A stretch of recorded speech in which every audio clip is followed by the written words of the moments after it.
Me entregó los papeles del divorcio con una sonrisa burlona. Siempre serás el segundo, dijo ella. Firmé sin decir una palabra. Lo que ella no sabía era que yo había añadido una cláusula que ella nunca se molestó en leer. 6 meses después, el juez la leyó en voz alta en el tribunal. Sus gritos resonaron por el pasillo. Mi nombre es Clayton Dorsey. Tengo 54 años y trabajo como oficial senior de cumplimiento en Berkshire Financial Group en Columbus, Ohio. Es un trabajo orientado al detalle, estable y bien remunerado. 6 cifras, beneficios completos. He estado allí 18 años. Maureen, mi esposa, tiene 51 años y trabaja en marketing para una startup de tecnología sanitaria. Segura de sí misma, elegante, sabe cómo desenvolverse en una sala. Nos conocimos en una barbacoa en 1999. Me enamoré perdidamente de su energía. Nuestro hijo Owen tiene 30 años y trabaja como ingeniero de software en Denver. Buen chico. Llama una vez a la semana. Era un jueves por la noche, mi día de trabajo hasta tarde en la oficina. Llegué a casa sobre las 7:30 y encontré a Maureen en la isla de la cocina con un blazer oscuro. Todavía con los tacones puestos. Una carpeta de manila yacía entre nosotros. No dijo hola, solo deslizó la carpeta por el mostrador. Papeles de divorcio, dijo Maureen secamente. Ya he firmado. Solo tienes que firmar en la página 7 y 15. Me quedo mirando la carpeta. ¿Qué es esto? Ella exhaló con impaciencia. Clayton, esto se acabó hace tiempo. Ambos lo sabemos. La abro lentamente. 20 páginas. División de bienes. Su nombre en el condominio del centro que compró el año pasado como propiedad de inversión. ¿Has estado planeando esto? Dije. He sido realista, respondió Maureen, caminando hacia el refrigerador para tomar agua con gas. Casual. ¿Hay alguien más? Hizo una pausa, luego me miró con algo parecido a la lástima. Siempre has sido el segundo, Clayton, dijo. Segundo después de mis ambiciones, segundo después de lo que realmente necesito. No se trata de otra persona. Se trata de que finalmente me ponga a mí misma en primer lugar. Esa frase fue la gota que colmó el vaso. Siempre has sido el segundo. Cogí el bolígrafo. Leí cada página lentamente, metódicamente, de la misma manera que leo los documentos de cumplimiento en el trabajo. Ella se aburrió y se fue a la sala de estar, mirando su teléfono. Cuando llegué a la página 14, me detuve. Luego saqué mi propia hoja de mi maletín, una que había impreso a principios de esa semana, por si acaso. La página coincidía perfectamente con el paquete. La misma fuente, los mismos márgenes, el mismo lenguaje legal. Una cláusula con espacio para las iniciales. La deslicé entre las páginas 13 y 14. Firmé la página 7. Firmé la página 15. Puse mis iniciales en cada página, incluida la que había añadido. Cerré la carpeta y se la deslicé de vuelta. Hecho, dije. Maureen regresó, recogió la carpeta sin mirar dentro y sonrió. Gracias por hacerlo fácil. Salió, se subió a su coche y se fue. Me quedé en esa cocina y sentí algo que no había sentido en años. ¿Control? Porque Maureen aún no lo sabía, pero acababa de renunciar a algo más que nuestro matrimonio. A la mañana siguiente, llamé a Gilbert Ross antes de que mi primera taza de café estuviera a medio tomar. Gilbert ha sido mi abogado durante 15 años, encargándose de todo, desde disputas contractuales hasta planificación patrimonial. Tiene 60 años, es corpulento como un linebacker retirado, con una voz que suena como grava en una licuadora y un apretón de manos que podría doblar el acero. Clayton, dijo Gilbert cuando contestó, son las 6:30 de la mañana. Más vale que alguien esté muerto o siendo demandado. Me estoy divorciando, dije. Y necesito que mires algo. Silencio. Luego Gilbert dijo, ven a la oficina. A las 8. Estuve allí a las 7:45, con la carpeta en la mano. La oficina de Gilbert está en el 10º piso de un edificio del centro, del tipo con paneles de madera que realmente parecen dignos en lugar de baratos. Nos sirvió a ambos café de una cafetera que parecía más vieja que mi matrimonio e hizo un gesto hacia la silla frente a su escritorio. Le entregué la carpeta. Moren me entregó los papeles del divorcio ayer. Los firmó sin leer más allá de las primeras páginas. Gilbert las hojeó lentamente, su expresión ilegible. Cuando llegó a la página 14, la página que yo había insertado, se detuvo. La leyó 2 veces, luego me miró con algo que podría haber sido respeto. ¿Escribiste esto tú mismo?, preguntó Gilbert. Lo imprimí en el trabajo, dije, coincide exactamente con el formato. Mismo tamaño de fuente, mismos márgenes, misma redacción legal. Gilbert se reclinó en su silla. La cláusula establece que si se descubre evidencia de infidelidad antes de la presentación, la parte iniciadora pagará una sanción económica del 68% de los bienes conjuntos menos las obligaciones hipotecarias y los embargos fiscales. Ella puso sus iniciales en esta página. En cada página, dije, incluida esa. Gilbert dejó la carpeta y entrelazó los dedos. ¿Tienes evidencia de infidelidad? Saqué una unidad flash del bolsillo de mi chaqueta. 4 meses de material. Mensajes, fotos, recibos de hotel, datos de GPS, todo de su cuenta de iCloud, sincronizado con un iPad que me regaló la Navidad pasada. Nunca lo desvinculó. Gilbert conectó la unidad a su ordenador. La pantalla se llenó de carpetas. Hizo clic en ellas metódicamente, su rostro sin revelar nada. Cuando finalmente cerró el portátil, me miró con algo cercano a la admiración. Clayton, dijo Gilbert, esta es la documentación más exhaustiva que he visto en 30 años de derecho de familia. ¿Quién es el tipo? Brent Callahan, dije, trabaja como entrenador de ventas corporativas. Viaja mucho. Se conocieron en alguna conferencia de marketing de atención médica el año pasado. Gilbert tomó nota de la cronología. El romance comenzó al menos 5 meses antes de que ella presentara la demanda. Tengo mensajes con marca de tiempo, fotos de hoteles, incluso notas de voz donde me llama despistado. Gilbert asintió lentamente. Entonces tenemos todo lo que necesitamos. Esta cláusula se mantendrá. Ella la firmó. Puso sus iniciales y la evidencia es anterior a su presentación por un margen significativo. ¿Qué sigue?, pregunté. Gilbert se levantó y caminó hacia la ventana con vistas a la ciudad. Presentamos una moción para hacer cumplir la cláusula. Adjuntamos la evidencia y esperamos a que su abogado se dé cuenta de lo mal que la ha fastidiado. ¿Cuánto tiempo?, pregunté. 2 semanas, quizás 3. Su abogado intentará alegar que la cláusula no es válida, que la insertaste de mala fe. Pero entre el metraje de vídeo de la oficina del notario y el hecho de que tuvo todas las oportunidades para leer lo que firmó, estamos en terreno firme.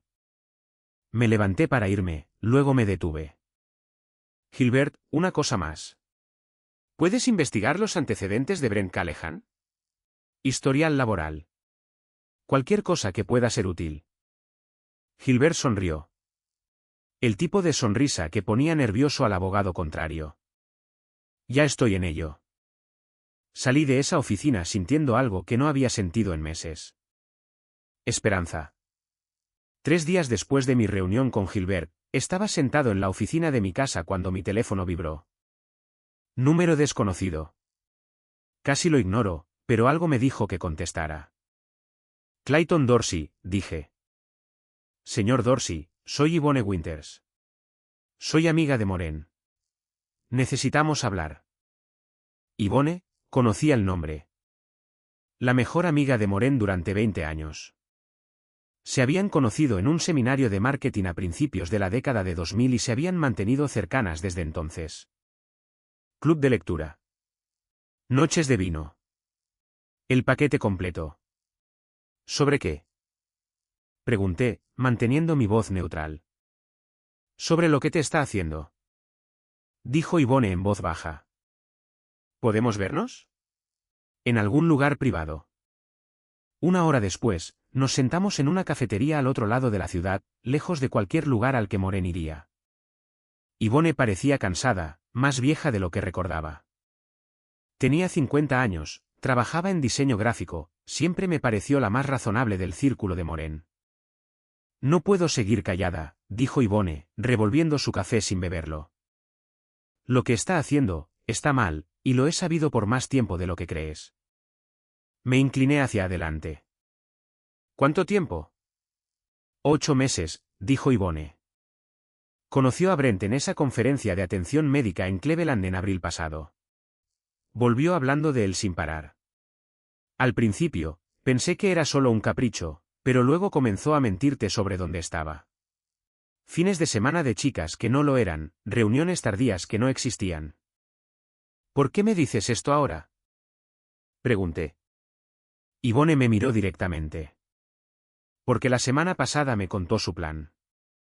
Va a quedarse con todo en el divorcio, mudarse a ese condominio con Brent y actuar como si tú fueras el problema todo el tiempo. Ya está reescribiendo la historia con nuestros amigos, diciéndole a todo el mundo que eras controlador y emocionalmente distante. Algo frío se instaló en mi pecho. Nunca fui esas cosas. Lo sé, dijo Yvonne. Por eso estoy aquí. Ha conseguido que todos crean su versión. Pero yo estuve allí. Clayton, vi lo duro que trabajaste para hacerla feliz. Los viajes que planeaste. La forma en que apoyaste sus ideas de negocio incluso cuando fracasaron. No te merecías esto. ¿Puedes testificar sobre eso? Pregunté, en el tribunal si llega el caso. Yvonne dudó, luego asintió. Sí. Diré la verdad sobre cuándo comenzó el romance.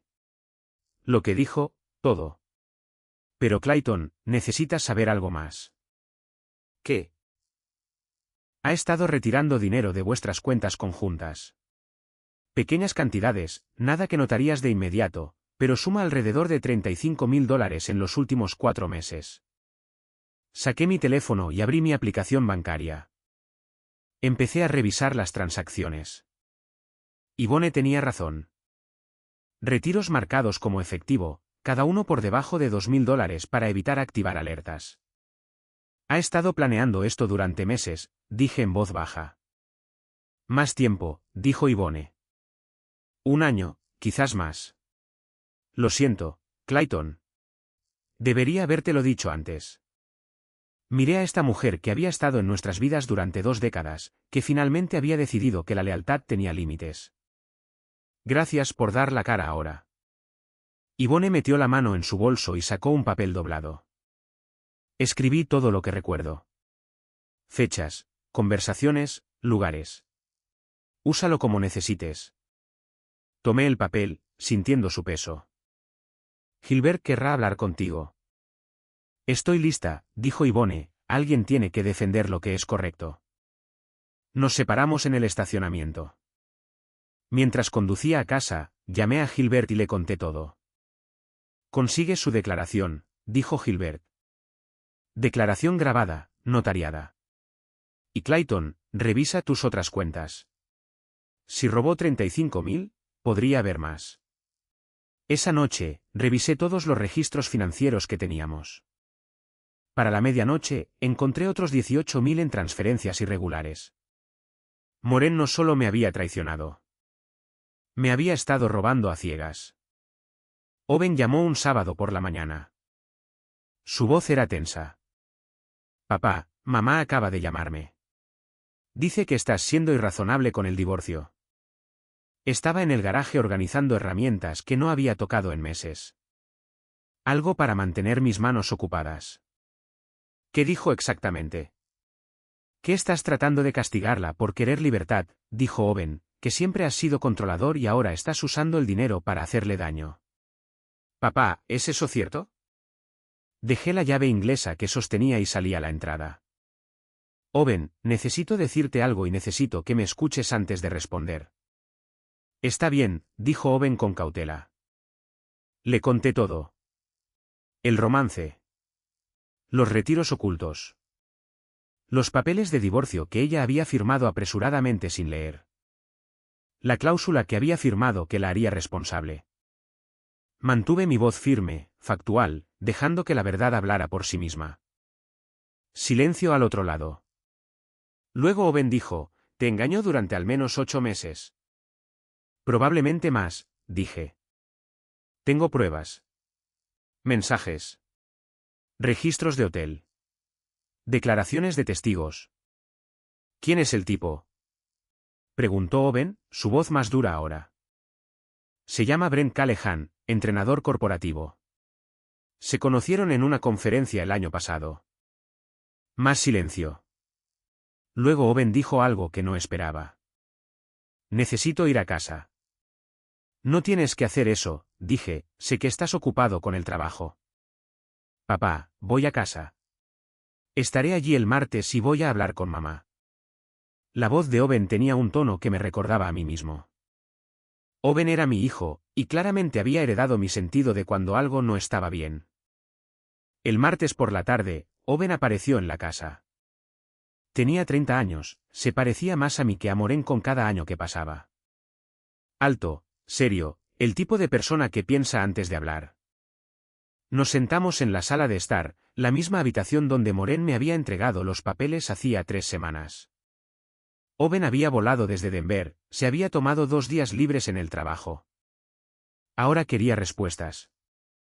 Cuéntamelo todo, dijo Owen. Sin versiones editadas.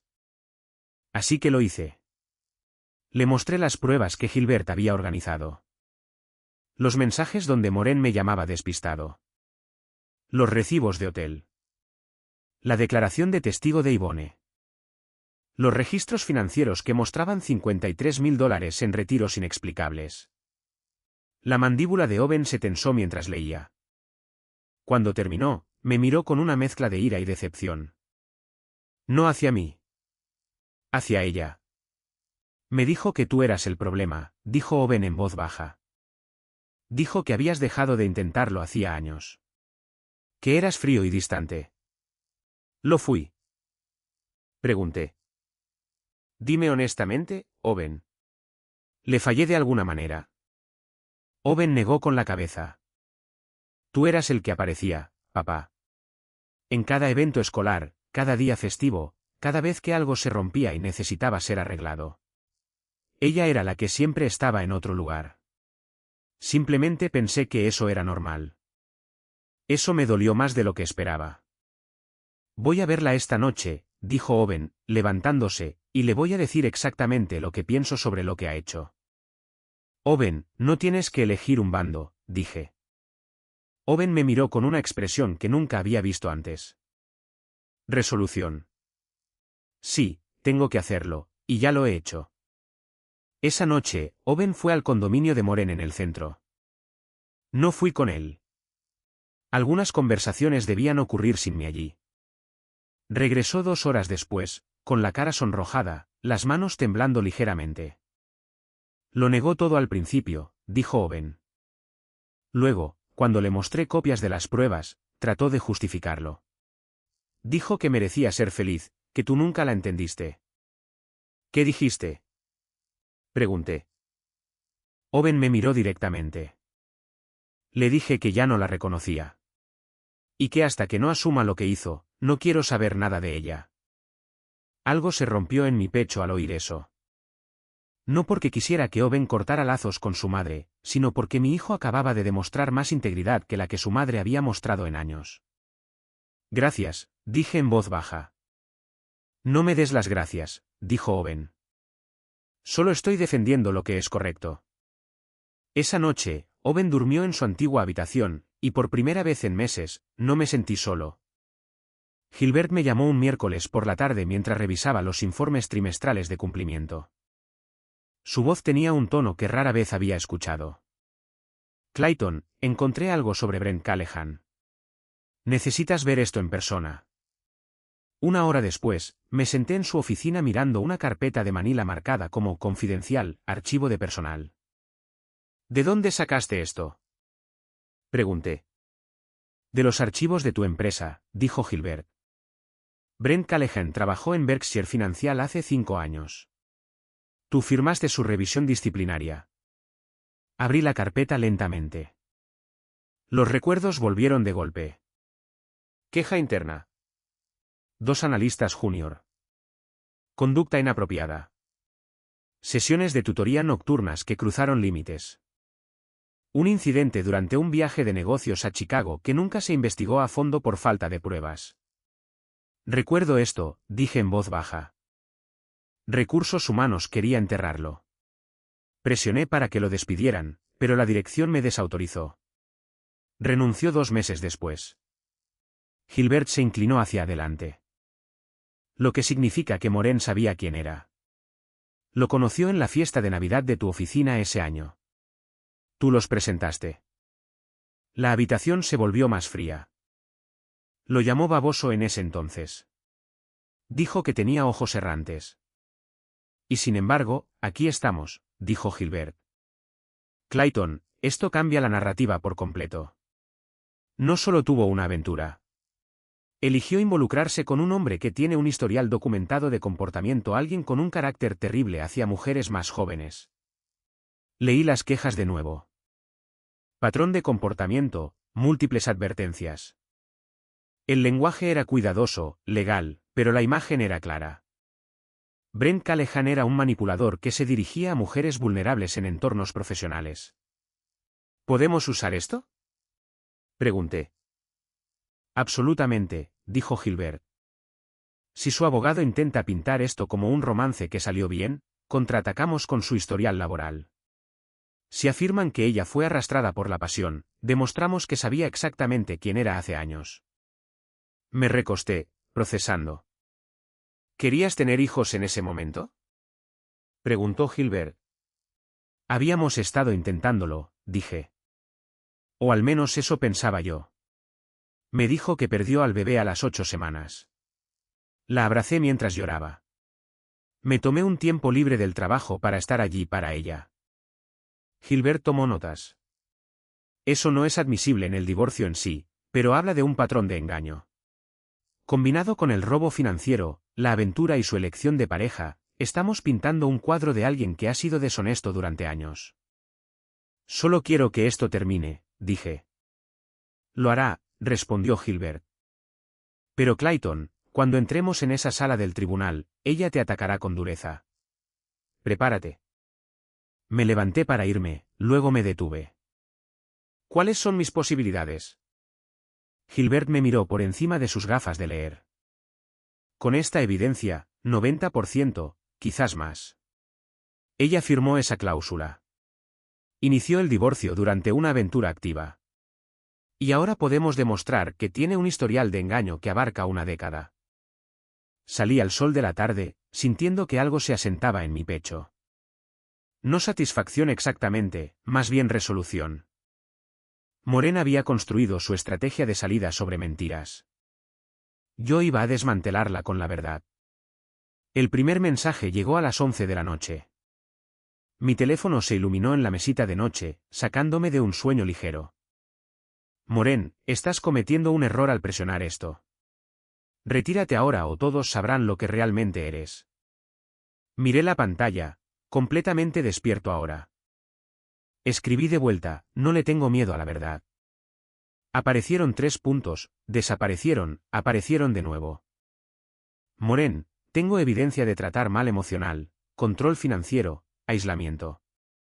¿Realmente quieres que eso salga a la luz en el tribunal? Hice una captura de pantalla y se la envié a Gilbert con una sola palabra, amenazas. Su respuesta llegó 2 minutos después, no respondas. Deja que cabe su propia tumba. Pero Moren no había terminado. Durante la siguiente hora, llegaron 6 mensajes más. Cada uno escalando. Afirmaciones sobre grabaciones que había hecho. Capturas de pantalla de discusiones que supuestamente habíamos tenido.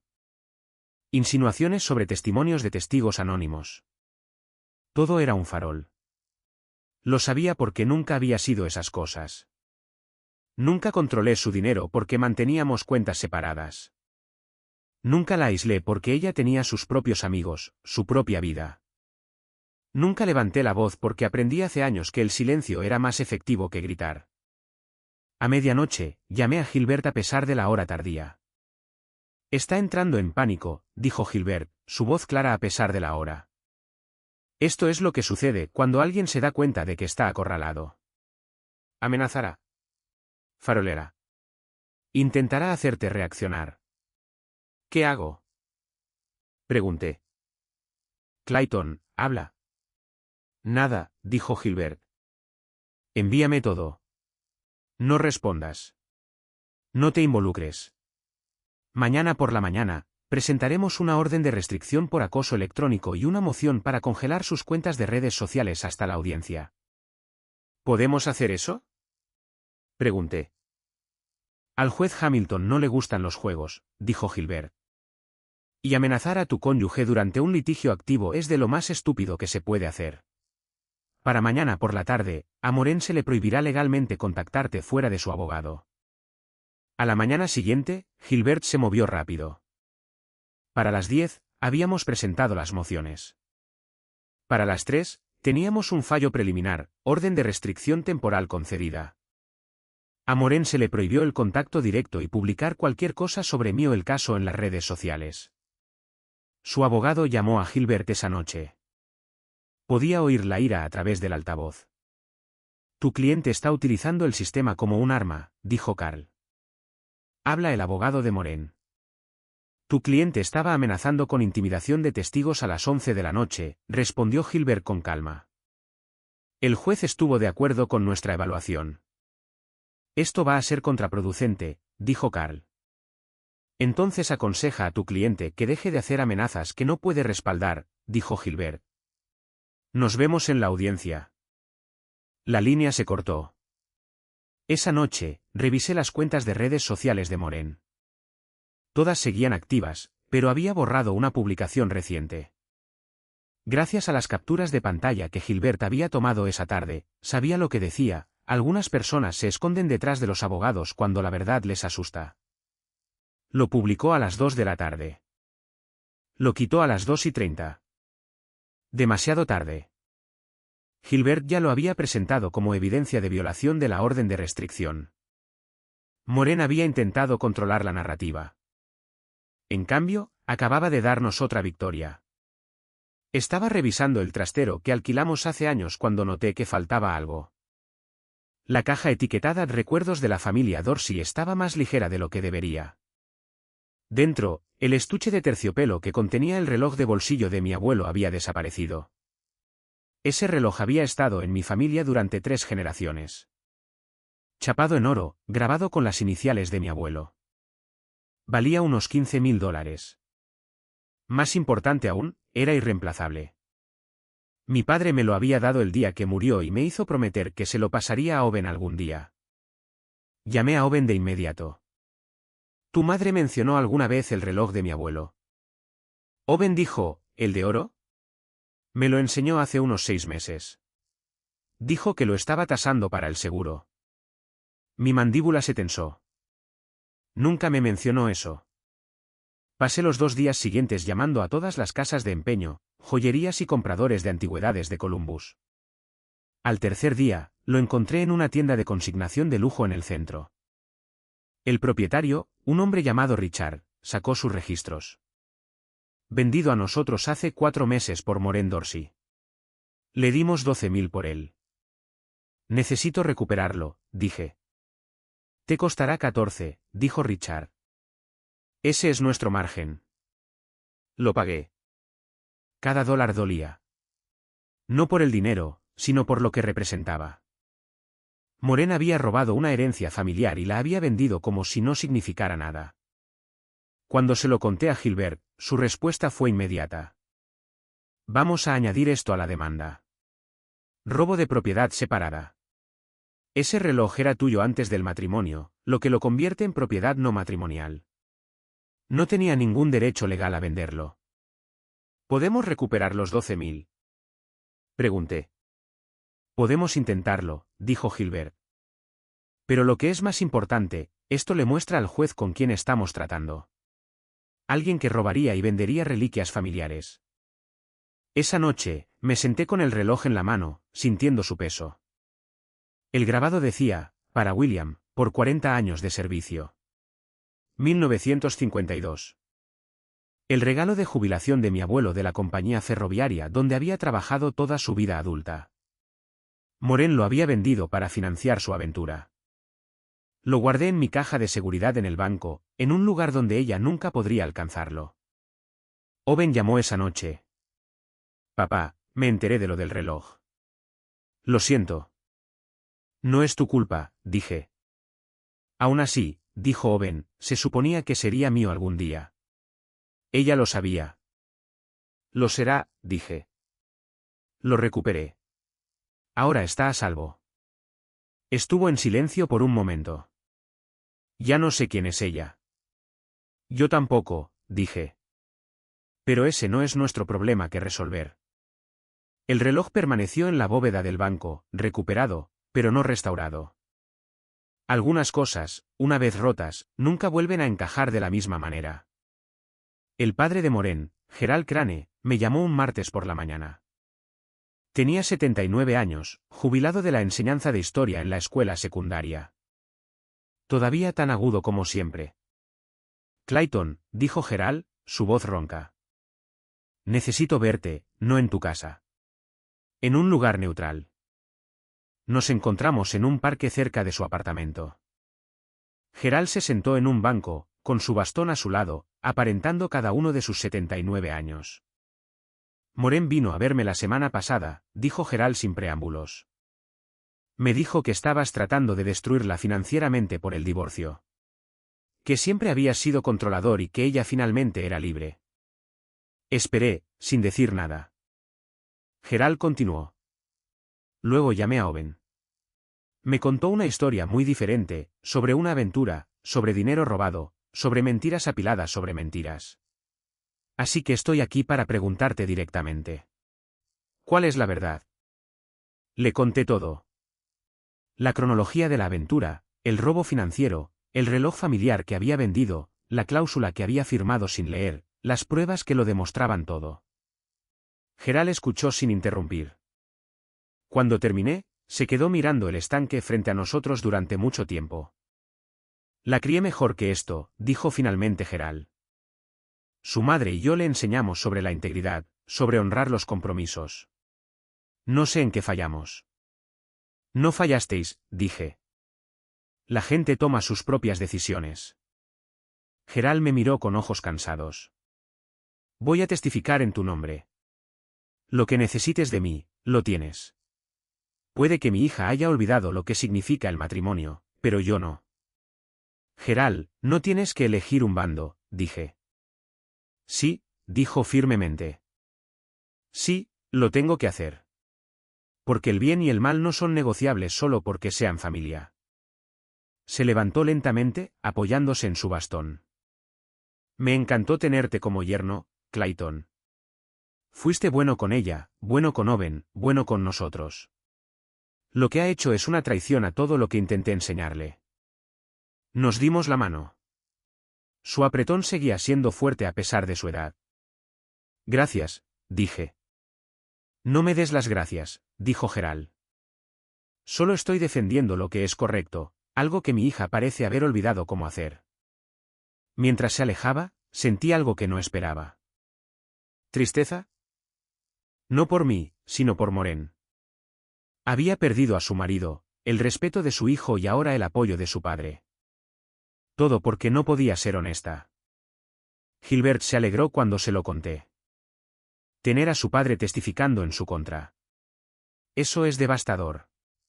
Le dice al juez que incluso su propia familia reconoce que está equivocada.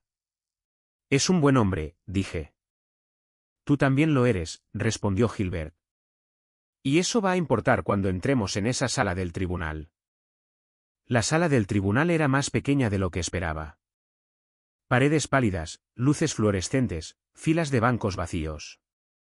La jueza Hamilton se sentaba elevada detrás de su estrado, canosa y de mirada penetrante. Una mujer que había pasado 30 años escuchando mentiras y reconociendo la verdad.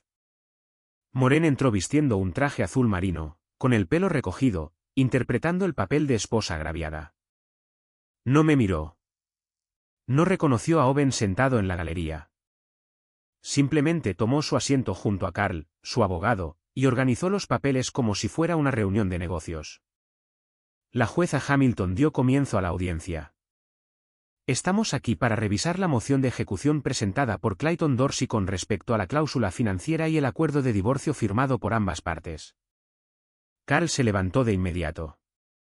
Su señoría, impugnamos la validez de esta cláusula. Fue insertada sin el conocimiento de la señora Dorsey y debería ser excluida. Gilbert se levantó, su voz firme. Su señoría, tenemos pruebas en vídeo de la oficina del notario que muestran a la señora Dorsey revisando y firmando cada página del documento, incluida la página que contiene la cláusula. Tuvo todas las oportunidades para leer lo que estaba firmando. La jueza hizo un gesto. Gilbert reprodujo el vídeo. Allí estaba Moren, claramente visible, pasando las páginas, poniendo sus iniciales en cada una, riendo con el notario. Ni una sola vez se detuvo a leer con atención. Firmó como alguien que marca una lista de la compra. Cuando el vídeo terminó, la jueza Hamilton se dirigió a Moren. Señora Dorsey, usted puso sus iniciales y firmó esta página, ¿correcto? La voz de Moren vaciló. No sabía lo que estaba firmando. ¿Me engañó?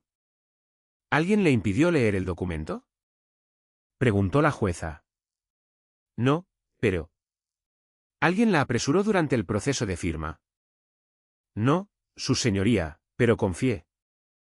La jueza Hamilton levantó una mano. Usted firmó un documento legal sin leerlo. Eso no es fraude. Eso es negligencia. Carl lo intentó de nuevo. Su señoría, la sanción económica es excesiva. $217.000 es punitivo. Gilbert se levantó. Puedo presentar las pruebas de apoyo, su señoría. Durante la siguiente hora, Gilbert presentó metódicamente todo. Los mensajes de texto donde Moren me llamaba despistado. Los recibos de hotel que mostraban que su aventura comenzó 5 meses antes de que ella presentara la demanda. La declaración jurada de Yvonne sobre la cronología, los registros financieros que mostraban $53.000 en fondos robados. El historial laboral y el expediente de mala conducta de Brent Callahan, el reloj familiar robado. Con cada prueba, la compostura de Moren se desvanecía. Su mano empezó a temblar. Susurró urgentemente a Carl, que parecía cada vez más incómodo. Luego, Gerald Crane subió al estrado. Mi suegro, apoyado en su bastón, hablando con la misma voz clara que había usado para enseñar historia durante 40 años. Crié a mi hija para que honrara sus compromisos, dijo Gerald. Lo que ha hecho aquí es una traición a todo lo que intenté enseñarle. Clayton fue un buen esposo. Ella lo tiró por razones egoístas. El rostro de Moren palideció. Murmuró, papá, por favor. Gerald no la miró, simplemente continuó su testimonio con tranquila dignidad. Cuando terminó, la jueza Hamilton revisó sus notas en silencio. Luego levantó la vista. La cláusula es ejecutable, dijo la jueza Hamilton. La señora Dorsey la firmó voluntariamente. Las pruebas muestran claramente una infidelidad anterior a la presentación del divorcio. La sanción económica de $217.814 se ordena por la presente, pagadera en un plazo de 6 meses. Además, la señora Dorsey reembolsará los $53.000 retirados de las cuentas conjuntas más los $12.000 de la venta de la reliquia familiar del señor Dorsey. Moren se levantó bruscamente. Esto es una locura. No puedes hacer esto. Él manipuló todo. Esto no es justo. La voz de la jueza Hamilton se volvió fría. Señora Dorsey, usted inició un divorcio mientras estaba involucrada en una aventura activa, robó fondos matrimoniales y vendió la propiedad familiar de su esposo. La única manipulación aquí fue la suya. El fallo se mantiene. Un golpe del mazo. Moren comenzó a llorar. No lágrimas silenciosas. Sollozos fuertes y entrecortados que resonaron en la pequeña habitación. Carl intentó calmarla, pero ella lo apartó.